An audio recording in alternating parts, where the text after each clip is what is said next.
President Trump facing fierce bipartisan criticism this morning on two fronts: his attacks on Pope Leo and his social media post of an AI-generated image appearing to depict himself as Jesus. The president acknowledging he posted the image that was taken down Monday afternoon, offering this interpretation of the picture. I did post it, and I thought it was me as a doctor and had to do with Red Cross as a Red Cross worker.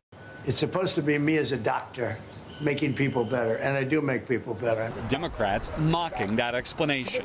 Then he's lost his grasp on reality, and that's even more concerning. While the vice president said it was a joke. I think the president was posting a joke, and of course he took it down because he recognized that a lot of people weren't understanding his humor. The backlash swift from the president's typically faithful MAGA base.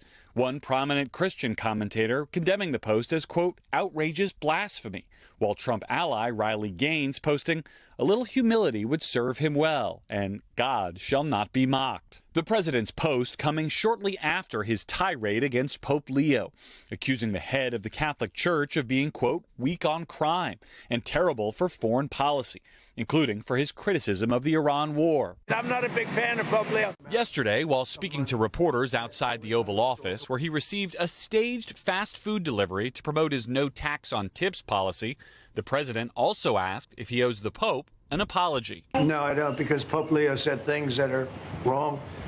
He was very much against what I'm doing with regard to Iran, and you cannot have a nuclear Iran. The Pope earlier telling NBC News aboard the papal plane, I have no fear of neither the Trump administration nor speaking out loudly about the message of the gospel. North Carolina Republican Tom Tillis is one of 24 Catholics in the Senate.